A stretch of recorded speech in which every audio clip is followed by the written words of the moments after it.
All right, let's dive into a massive question today. Could AI actually be the thing that ends the daily grind? You know, the one we all love to hate. We're going to explore how artificial intelligence might do more than just change our jobs. It could shake up the entire economic system we live in. And it all starts with a feeling I think you'll recognize. Okay, so let's get on the same page with this idea of the rat race. It's that feeling, right? The commute, the work, paying bills, and then doing it all over again. It feels like you're on a hamster wheel, running and running, but the scenery never really changes. You're busy, but are you actually getting anywhere? Now, here's the big what if that kicks this whole thing off. Imagine if all those repetitive, routine tasks that make up so much of that race just started to disappear, automated away by AI. What happens then? What's left for us to do? To even start to answer that, we really need to get a handle on what AI is actually good at. And it turns out its biggest strengths are aimed right at the heart of what makes the rat race, well, a race. The key thing to understand here is why AI is so good at these jobs. It's built for anything that's predictable and follows a set of rules. And we're not just talking about robots on a factory floor anymore. We're talking about all that data entry, the basic customer service chats, and yeah, even parts of professional jobs like drafting legal papers or doing the books. These are the very tasks that make work feel like, well, work. But here's the flip side, and it's so important. AI hits a wall when there are no clear rules. Genuine creativity, that deep emotional connection you need in therapy or caregiving, or just figuring out a problem you've never seen before, that stuff is still deeply, deeply human. Our ability to handle the messy, unpredictable parts of life is what really sets us apart. For now, anyway. So, all of this puts us at a huge fork in the road. On one path, you've got the optimistic future. AI frees us from the boring stuff, we work less, and we have more time for family, learning, or just living.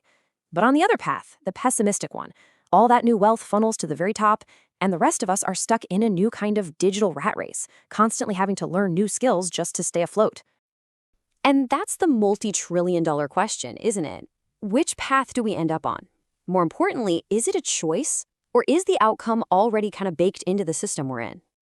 To figure that out, we have to understand one critical thing. Technology is not destiny. The tool itself doesn't decide the future. The economic system we drop it into, that's what really shapes where we go. This right here is the core idea from the source material. Think about it. AI is just a tool. But when you put that tool into a system like capitalism, which has a very clear primary goal, maximizing profit, well, that has massive, massive consequences. So who's actually in the driver's seat? Well, it's really a tug of war. You've got corporations and their investors who are deploying AI to get the biggest return possible. Then you have governments who have the power to set the rules, create safety nets, and tax all this new wealth. And on the other side, you've got the public. You've got labor movements pushing for a fair slice of the pie. But let's be real. In our current system, there's a default path, the path of least resistance. And unless the rules of the game change, that path leads straight to the pessimistic future. Wealth flows up, and for most people, the rat race just gets a high-tech makeover. This is where it gets really interesting, and kind of ironic. We have to ask, what if capitalism's greatest strength, that relentless drive for efficiency and profit, actually becomes its fatal flaw? Could the system literally automate itself out of existence? Think about it. The engine of our economy is a really simple loop. People work, and they get paid a wage. Then they take that wage and spend it on things. Companies make a profit selling those things, and that profit is used to pay more wages. And the circle just keeps on spinning. So here's the problem. You can automate the factory that makes the shoes. You can automate the truck that delivers the shoes. You can even use AI to market the shoes. But a robot is never, ever going to buy a pair of shoes. When you replace the worker, you eventually replace the consumer. And that just perfectly sums up the paradox. If the drive to maximize profit leads you to automate away all the jobs, you eventually eliminate the very customers you need to make a profit in the first place. No wages means no one's buying anything. And if no one's buying anything, the whole engine just grinds to a halt. So if that core logic of the system could actually break down, it forces us to ask a really radical question. What comes after capitalism? And this isn't about ideology, it's just a practical question. What happens when the fundamental engine of our economy just doesn't work anymore? Let's put this in a bit of historical context. For centuries, under feudalism, wealth was all about owning land. Then, with capitalism, it became about controlling labor and capital, factories, money, that sort of thing. So, in a potential post-capitalist world, wealth might not be about owning things at all. It might just be about having access to all the stuff produced by this new automated abundance. So what might that look like? Well, people are floating some wild ideas. Maybe AI-run farms and factories are treated like a public good, an automated commons we all benefit from.